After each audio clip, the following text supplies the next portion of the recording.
Alrighty, we here. Man, this is season 2, episode 9 of the Sports Talk with Duey podcast. Had a great time last night watching teams that Pitt needs to lose. The Fish is back with us. The Fish, how was it last night seeing Louisville and Virginia lose? It was a lot of fun, honestly, especially the games were really close and competitive. That made it more interesting to watch, and both of them broke our way, which was great. I think something that people or some people are talking about, but it's kind of under the radar. You look at teams like Iowa, Washington, Missouri, right above us in the rankings, lost as well yesterday. So that could be impactful as well moving forward, where we clear those top teams out or those teams above us out and kind of climb slowly up the college football playoff rankings without even playing.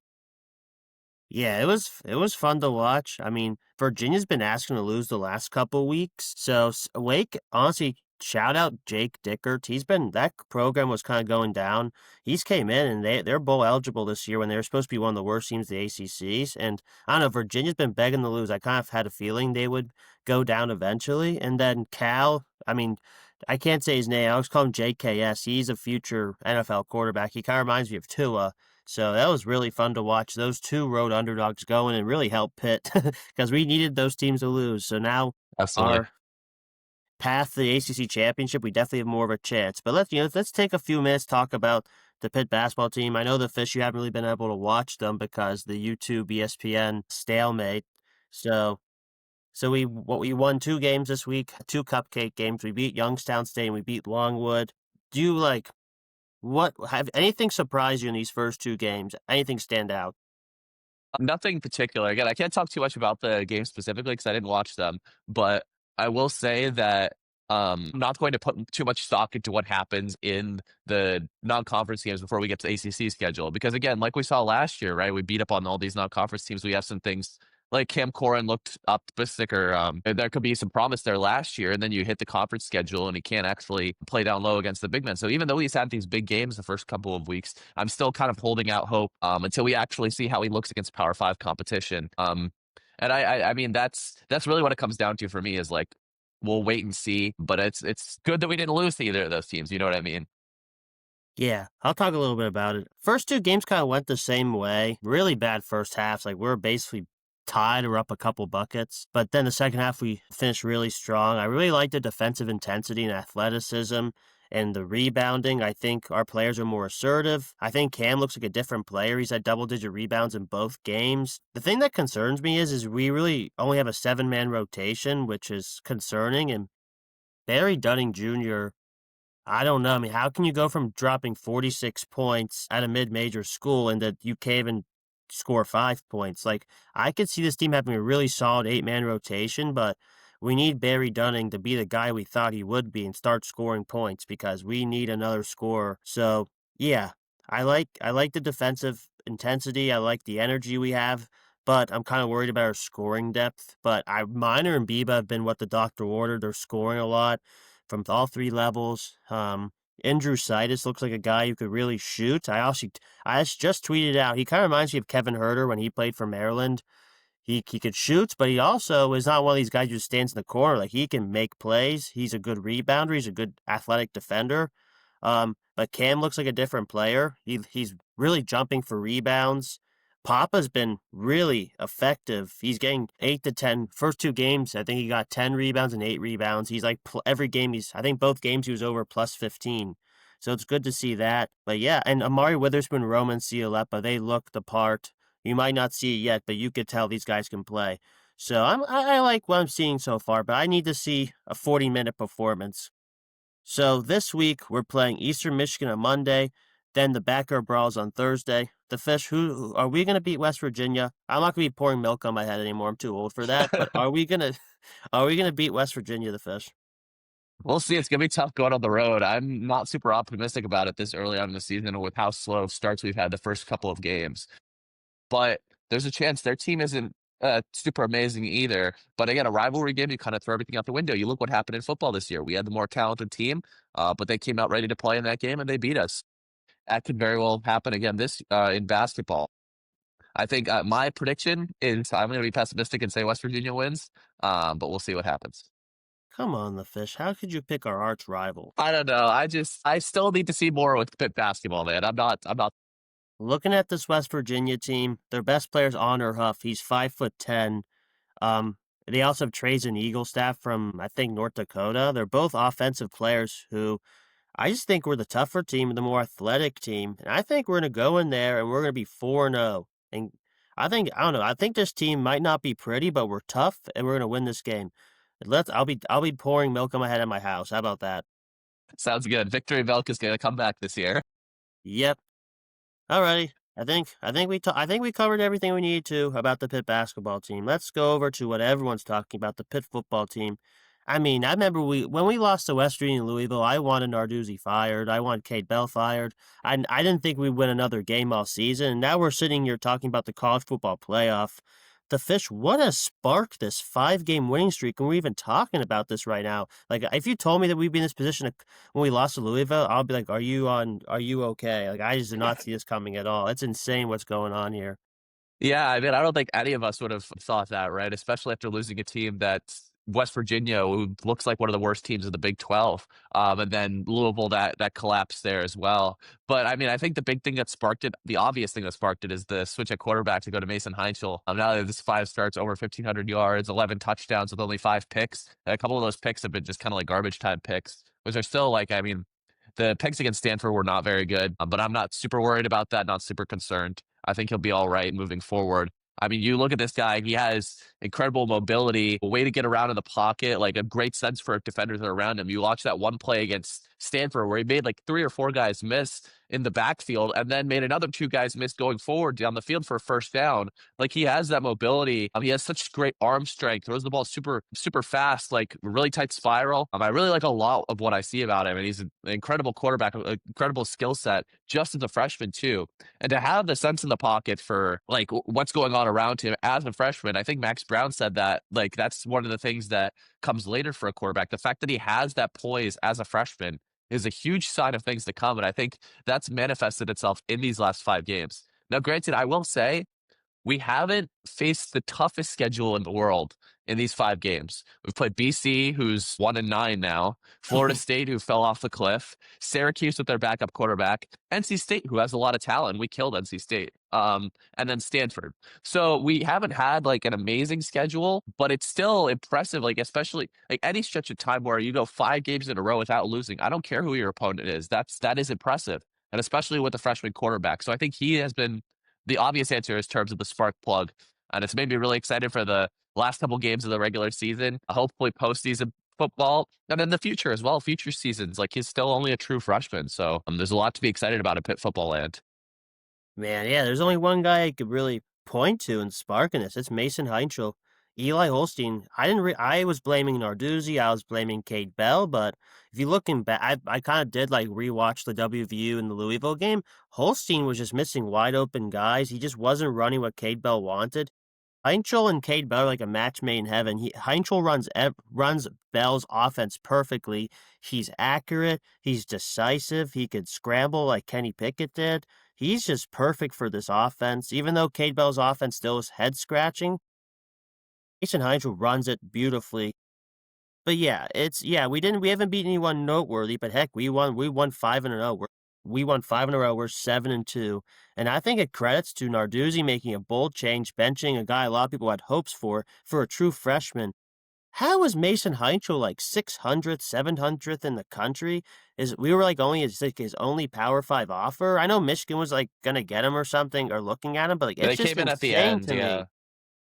What'd you say? I said Michigan came in at the end, but I don't think Yeah. it was enough because they already had Underwood. So It's actually unbelievable how this guy, a true freshman 3-star, is like this good. Like we really got him under the radar, and we're thankful for it now. Oh my God, yeah. he is terrific, and he's finally getting the recognition he deserves around the country. People are witnessing it. Oh yeah, I mean, you look at the interview that he had with John Gruden. That was really cool to watch. And it's like kind of random and crazy. Like, why is John Gruden interviewing him? But it shows the national recognition he's getting. And I'm gonna say to your point about Eli Holstein, I was one of the ones who, when we made this switch, I was like, all right, I'm holding out hope that Eli will still figure things out. Like he has some of the talent that is needed for a great quarterback. We saw that last year, and I think that's what a lot of people thought. Like we gave him a lot of leeway because of those comebacks against Cincinnati, because of this comeback against WVU last year, and the 7-0 start when he was healthy. But I also think that you saw some of those negative signs in some of the, like even the Cincinnati game last year, and obviously like whenever we fell apart, even the times when he did play, he didn't look super impressive. He would always throw those red zone picks. Like he always makes those crucial mistakes. And I think that's the thing that Mason does better. I mean, the Stanford game was not good, but whenever we, like the Syracuse game, if Eli was starting that game, we would get down the field and throw picks in the red zone. Every time we got to the red zone against Syracuse and the drive stalled out in that space and we kicked a field goal, I was like, okay, this is a lot better than just throwing a pick, making a bad decision, making a rash decision. That's something I really like about Mason over Eli, is that he makes those has better decision making in those big moments. I do think Eli will be good if he gets developed by another program. Maybe he needs to go down to a smaller program, but he has the skills there. But I think Mason's just a, like all around complete player, which is crazy to say as a true freshman. Yeah, I think in Cade Bell's offense, you have to be able to make the short throws, the medium throws. You got to get the ball out fast. He's very accurate on his short passes, and Eli's just not accurate at all. Mason's just perfect for this offense, and he's really been the spark plug here to get us going. And man, we have a chance. So, all right, the fish. Besides Mason Heinchel, what other players have broken out to get us in this position? Yeah, I mean, I love Boosie Turner, man. Like he's been incredible. I think that's a big thing is in the absence of Des Reed, with Des Reed being hurt quite a bit this year. There was a lot of uncertainty in terms of, oh, what kind of depth do we have at the running back position? We don't really have like a bruiser who could come in and knock guys over. Like we just have Des Reed, who's the shifty back, and he's short, so he's getting hurt a lot. But Boosie has just kind of really picked up the load recently. He has just looked better and better with every game. Had 2 touchdowns against Florida State. Had a big run against Syracuse that got called back, but that would have been a huge get. Like he already had 40 yards. That would have been even more from that game. NC State, he had another 2 touchdowns. And then Stanford was really the breakout with 127 yards. So he has been someone who we've crucially needed with Des Reed out. He's been amazing. I think there also needs to be a lot of credit given to the offensive line. I think specifically, if you look at Ryan Coretta, the left guard. After Keith Gouveia went down with a season-ending injury against Louisville, he was inserted in as a sophomore, kind of under the radar player. Week 8, he was on PFF. Now, PFF, I say this as someone who constantly trashes on PFF for the reputation that they give to Myles Garrett over TJ Watt. Like, I don't like PFF at all. But he was on PFF's Week 8 ACC Team of the Year, or the ACC Team of the Week, sorry. And I think he's been very impressive where, that's something where we were relying on Jeff Percy, Keith Gouveia on the left side of the offensive line. They didn't look amazing those first couple of weeks, but I think Coretta, a lot of credit needs to go to him for coming in and stabilizing that. And I think Lyndon Cooper's been amazing. The right side of the line, BJ Williams and Ryan Baer have been great. And Kendall Stanley's probably been the worst. Like you hear his name a lot in terms of penalties, like 3 or 4 times a game, which is insane. But it's unfortunate because he looked like he was going to be better than Percy the first couple of games. And then like ever since the Syracuse game, you just hear him penalized all the time. But I think as a collective, the offensive line needs to be appreciated more because that was supposed to be a weak spot. It was a weak spot to start the season, and it's just gotten better as the season's gone on. So I think that's another position group as a whole that we need to put a little bit more appreciation in for. All right, so it looks like you're gonna be taking the offense, and I'll take the defense. Yeah. Man, I've been raving about this guy on Twitter. It's Kavir Baines Marquez. This guy's one of the best. I think he's one of the best tacklers Pitt has had in a long time. This guy's all over the field. In the game against NC State, he was playing linebacker with all our injuries. I mean, when we got him, I looked him up on PFF. He was elite at UC Davis, and I was always unsure about McIntyre. This guy has really taken over. He's been absolutely fantastic. He's making my top 5 list almost every single week. He's just been super fun to watch. He's kind of like DeMar Hamlin, makes all the big tackles. Another guy on the defense is Cam Lindsey. With all the injuries, this guy's been absolutely terrific, making like 10 tackles a game. With Biles and Lewis been kind of out of line, with our linebacker being pretty thin, Cam Lindsey out of Aliquippa has been absolutely terrific. I think I'm tweeting about Cam Lindsey and Kavir Baines Marquez all the time. These guys have been just absolute spark on the defense, making big tackles, making big plays. I just been love watching these guys play. And then, yeah, I love Boosie Turner. My famous tweet about Des Reed was basically just because of Boosie Turner. I'm such a big fan of his. He runs so hard through the blocks. I agree with you. I think I never watching the spring game. Who's this number 25? And people seem super high on him, everyone I talk to. It's real. The hype is real. Boozy is awesome. And I want to talk about the wide receivers. I think this is the best collective of wide receivers Pitt has had, I think, in a really long time. I know 2021, but that was just mostly Jordan Addison. Like, this team has 3, 4, 5 legit wide receivers on this team. Like, you can't Poppy Williams, he says it, but this you can't guard him. He is so fast and twitchy and change of pace. His releases are he is really hard. He's so fast. Kenny Johnson, he's another guy I tweet about constantly. He makes it happen every week. Blue Hicks is absolute electric. But it's not even those guys. Deuce Spann has been like a kind of a Swiss Army knife for us. He's been doing a lot. Kick returns, punt returns, playing some quarterback, running. Like, he's been awesome. And then Sincere Lee hasn't played much this year, but I thought he looked really good last game. And you've seen stuff from Zion Fowler and Bryce Yates. This receiver core is legit. And yeah, those are the guys. That's the things for me. And the defense, the front seven's been terrific. This team is just playing complete balanced football. It's been really fun to watch this young group get together. It's a young team, and we are looking really good. So One other thing, shout out on the good. defense, Sean Lee and Josh Garrier. They've been playing huge snaps as freshmen on the defense, and they've been looked really good. Sean Lee was the best PFF corner last week, and Garrier had the pump block against Florida State. Sorry if you're going to mention them, Dewey, but it's just been amazing the true freshman contributions we've been getting.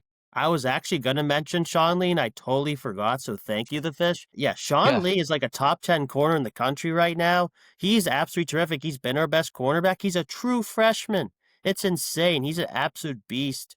It's been super fun to watch, and honestly, Rashad battled him online and played pretty solid football as well. So having 3 corners like that is absolutely huge. And another thing I want to bring up is we kind of forgot about Kyle Lewis because of injuries, but oh my God, he was Kyle Lewis against Stanford. It was really fun to watch our superstar do that. So yeah, I almost forgot about talking about Sean Lee. So he's been awesome. All right, so we kind of talked about this before the season. When you look at the schedule, you could see these last 3 games are going to be an absolute gauntlet. So we have home against Notre Dame. We're going to Georgia Tech, literally, and finish off against Miami. Um, so I guess we'll change up a little bit. We'll preview the games a little bit, then we'll talk, and we'll say who's going to win. So the first game's against Notre Dame. They have C.J. Carr, who's been pretty solid. Jeremiah Love is amazing running back. On their defense, Leonard Moore. Talk about cornerbacks. He's an absolute shutdown corner. They have really good left tackle, Emil Wagner. This is a vintage Notre Dame team. The fish, what do we have to do to win this game? It's going to be a tough one. yeah. I mean, this is Mason's first like true powerful test. Like this is our first ranked opponent with him in as quarterback. I think he's got to stay poised and not make those freshman mistakes that Eli had been making, right? I think that's the most important thing. If you get us down the field and we can kick field goals, that's fine. With the way Notre Dame's offense looked against BC, especially, I mean, it'll be a challenge for sure. Like we're gonna have to keep them off the scoreboard, but I think avoiding mistakes is the key in this game. In terms of the defense, we've been great at stopping the run all year, and I think Jeremiah Love might be the toughest test in that regard. So hopefully we'll get Rasheed Biles back. That would be huge. Kyle Lewis is healthy. Jimmy Scott and Jaden Moore on the defensive end, like Nick James up the middle, and Sean Fitzsimmons. They're all going to have to step up. The front seven's going to have to play their best game of the season in order to beat Notre Dame, because this is definitely the best opponent we have on our schedule. It's going to be tricky, and I think the crowd's got to get into it too, right? I was seeing some people on Twitter go like, "Oh, stripe the act, whatever," which would be really cool. But it's I don't think that's going to happen. But what I will say is everyone has to be involved in the crowd. Everyone's got to be loud. Everyone's got to be going crazy on defense. The Panther Pit's got to be at their best. I think it's going to be a packed house. I hope it's a sellout. But that's going to be another component where this is going to be one of the bigger crowds, one of the biggest games in my life for Pitt football. One of the biggest crowds at a home game. I think the crowd's got to be involved as well. Yeah, it's just going to be tough. I feel like we do. Yeah, I think like Jeremiah Love, like I think this might be his toughest matchup as well. I guess he played Texas A&M, but like we're the best run stopping team in the country. Honestly, our front four we have a lot of depth there. We have the best linebacker core in the country. I don't know. I think we match up pretty well against their offense. I'm just a little worried about their size on their offensive line and their defensive line. So I just have a bad feeling about this game. I think we're gonna fall short and lose by like I think we'll lose by less than a touchdown. Fish, how do you think we're gonna win this game? Or Probably lean towards a loss as well. I don't see it happening, especially with the firepower that they have on offense, like the talent that they have. But again, it's going to be a close game because I can see it swinging our way, especially at home. We'll see. yeah, it's gonna be tough. I mean, not only have Jeremiah Love, but they also have Jadarian Price, who's really dang good as well. So And let's I love go to the CJ Carr. CJ Carr looks good as well yeah, he's as a solid, freshman but as well. Heinzel's better. Let's be honest. Yep, facts. This is the game. The Georgia Tech game is everything. Like if we win this game, I think we're gonna make the ACC championship. The Fish, what's your scouting report on this game? Well, it's essentially a de facto ACC semifinal, right? Because we're both going to be they will likely be 6-1 playing BC next week. We'll be 5-1 in the ACC. The winner still is on one loss. And it's going to be tough. That their quarterback Haynes King is a Heisman finalist, Heisman contender, who probably is going to be a Heisman finalist. And I was saying at the beginning of the season, they have a great all around team and are going to be tough to stop. But you look at that game against NC State, and CJ Bailey was able to have his way against Georgia Tech's defense. I think that's key as well. It's like, especially if we lose the Notre Dame game, Mason Heichel's got to come out upset. Like everyone's got to come out on offense has got to come out upset and playing their best football on that side of the ball. And then defensively, if we can score enough points, we just have to contain Haynes King, not make him do a ton. You know what I mean? And focus on containing the pass, rushing the passer. From that perspective of it, I think if we're able to contain Haynes King, and he's also a good runner too. That's something to look out for, especially like our defensive scheme. We bring the house. He's going to have opportunities to quarterback draw. I mean, you look at the torture that happened against Clemson last year with Klubnik, where he had a quarterback draw, which took it to the house to beat us.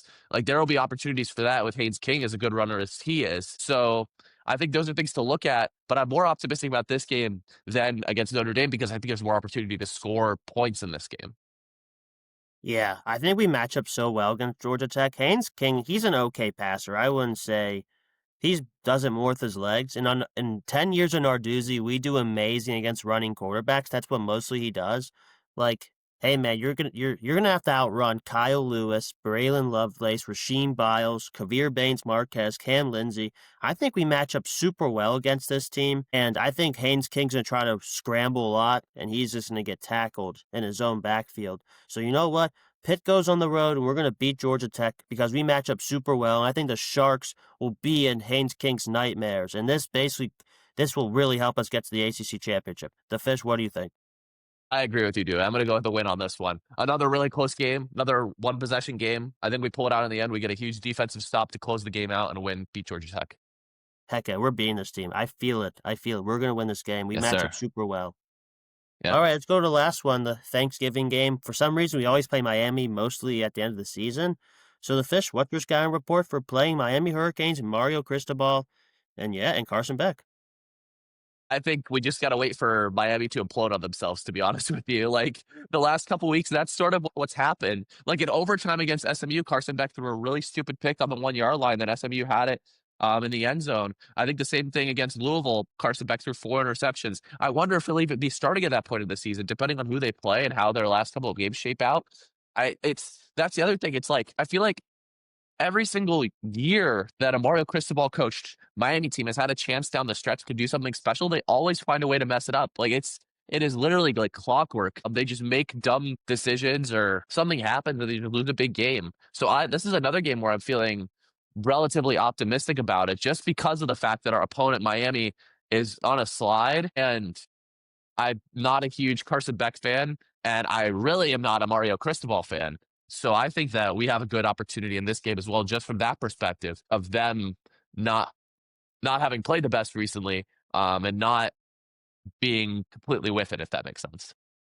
Yeah, I'm with you. I think it's gonna be a cold day. I think Miami's gonna be. I don't know. I think they're gonna probably win some. I think their schedule's pretty easy going to the Pitt game, right? Like who? I think they beat Syracuse yesterday, and then who do they play next week? I can't They play recall. NC State, and then they're at Virginia Tech.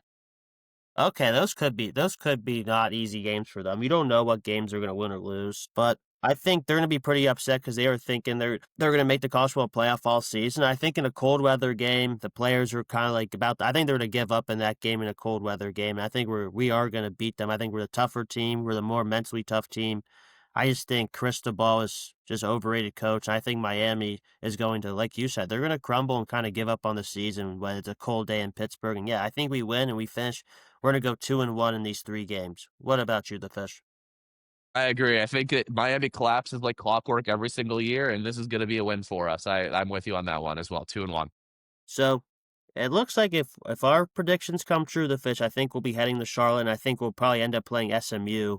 I'm guessing, and yes, and then I guess if we win, we obviously make the college football playoff. If we lose, I don't know. I don't know if we would be that because that would give Probably us. not. We're not making it. We could probably end up like Yeah. in the Pop Tarts Bowl or something. Yeah. Which I will say, if we finish 9-3 and not win the conference, and we don't make the playoffs, that's still a successful season in my book. Bro, 9 Especially with wins how as we a Pitt started. fan. That's Especially when we fantastic. started with a loss against West Virginia. This is an incredibly successful season, and the hope we have for the future with all these true freshmen that have come in and played so well. Even if this is already, unless we collapse and lose the last 3, which we saw last year, very possible. But I think this is a very successful season if we could go 8 or 9 wins, and be in that situation. After going 3 and after last year's 6-loss streak collapse. I've been saying this my whole life. As a Pitt fan who's been tortured, been upset, I'll sign for an 8-4 season every single year, and if anything's better, I'll be dumping milk on my head. This season's been fantastic. Just with all the adversity, bouncing back, winning 5 games in a row, 2 brutal losses, just not giving up. It's been absolutely fantastic. I'm with you, the Fish. If we do 9-3 regular season, I'll be jumping around, maybe dive in a lake or something. This season's been fantastic. So, all Yeah. right, Fish, before we get out of here, the floor is yours, boss. What's that guy's name on NBC? Jim Kornacki or something? Yeah, yeah. Total Adeki or whatever. Yeah, yeah. The guy who really does the scenarios. Yeah. Yeah, so the Fish, it's time. Fish, go over these ACC championship scenarios for us. All right. So I've been seeing a lot of just misinformation on Twitter just because it is very confusing, right? Like it's currently, I think, 5 or 6 teams that are tied with 1 loss at the top of the ACC. So like anything can happen. But you look at the matchups that we have. We play Georgia Tech and UVA plays Duke. Those are both between 1 losses. So the most teams you could have tied at the top of the conference with 1 loss, assuming that everything else goes the way we expect it to, is 3. And in our situation, like what we should be hoping for as Pitt fans is one of 2 things to happen. The easiest path to control our own destiny and say, all right, we beat Georgia Tech, we beat Miami, we're in, is SMU losing 1 more game. If they lose 1 more game, then either UVA or Duke is also going to lose 1 more game for their matchup. So it'll only be us and whoever wins UVA and Duke as the 2 1-loss teams. Alternatively, if SMU was to win out, if the winner of that UVA and Duke game loses another game, then that will also put us in the ACC championship against SMU because we'll both be on 1 loss. Now, there are still some scenarios where we are 7-1, we win out, and UVA and Duke are like neither of those happen. We could still get into the ACC championship. If UVA, SMU, and Pitt are all 7-1, then SMU and UVA will have the tiebreaker over us because of the common opponent to Louisville. If Duke beats UVA, they win out, and SMU also wins out, and we win out. So that would be an SMU, Duke, Pitt tiebreaker. That would come down to strength of record tiebreaker in the ACC. So you accumulate all of your opponents, everyone you played in the ACC, all of their records, and whoever has the best of that, the two teams that have the best of that, make it to the conference championship. Right now it is Duke and SMU. So we would be left out of that as well.